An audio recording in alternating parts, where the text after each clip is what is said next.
Time management relies not on feelings, but on a system. Hello. In the last class, I talked about how life is not about how many things you complete, but in doing critical things with your heart and soul, and doing them to the best of your ability. I also talked about focusing on the top 20%, the most important things. This is the essence of time management that the father of management, Peter Drucker, taught us. I also talked about Stephen Covey's lesson that we need to complete important but non-urgent matters first. But since we're too busy accomplishing our immediately urgent matters, how can we ever complete these important but non-urgent matters? Finally, I talked about the importance of the GTD method. Here, GTD is short for getting things done. It's an American slang term meaning 搞定 in Chinese. This is also the name of 3 books, Getting Things Done 1, 2, and 3, written by American author David Allen. I discovered Getting Things Done 1 decade ago.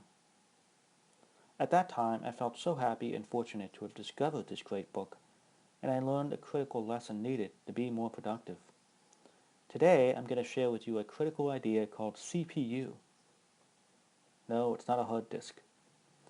We all have a brain, but not all of us know the features of our brain.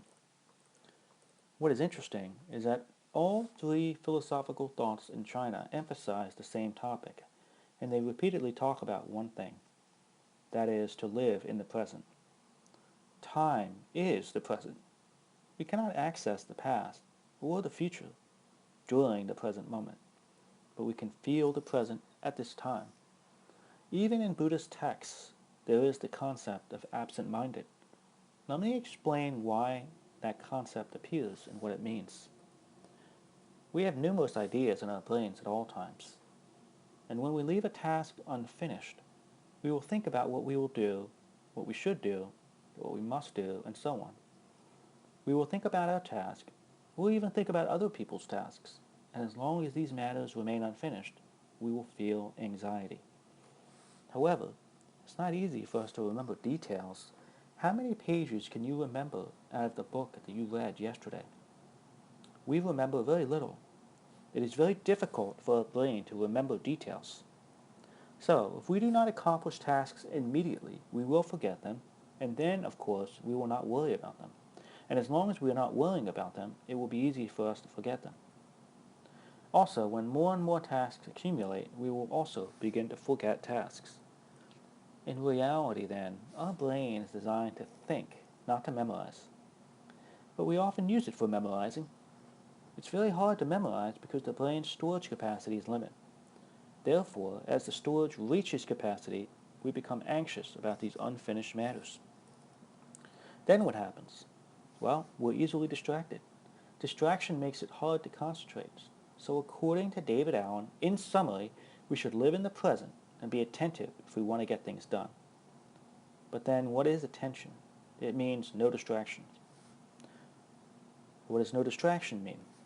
It means that you have no unfinished tasks, while distraction means that you have unfinished tasks.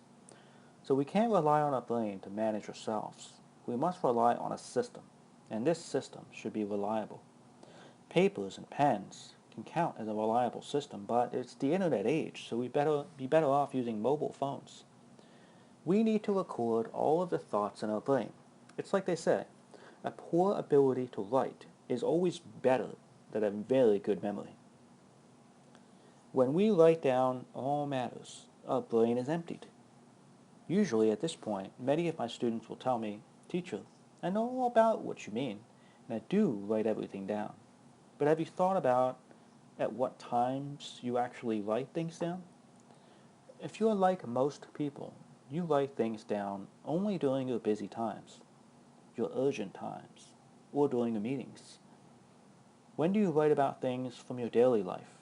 Have you written about what you want to accomplish in the distant future? So you must record things that come from focused thought and comprehension. In other words, your collection of tasks and thoughts are usually far from comprehension. Today I'm telling you to drive all things from your brain. Do not use your brain to memorize matters. you need a useful and reliable tool to capture these thoughts. It will be better for the tool to be at your hand at any given moment. Though you can use papers and pen, you'll only throw it away afterwards. It's more efficient and effective to record matters with mobile phones or computers. Mobile phones are the most convenient tools. Now we have a lot of phone apps that help us accomplish this task nicely. Later we'll share some of these tools with you. And when you have these advanced tools in your hand, you can record matters at any time. And when you can do this, your brain will be relaxed. And the more reliable the tool is, the more your brain will rely on the tool.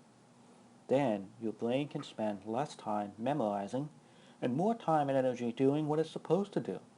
Think. Every day when you have a new task or worry or idea, you can add them to your records. Of course, it's just the first step to write them down.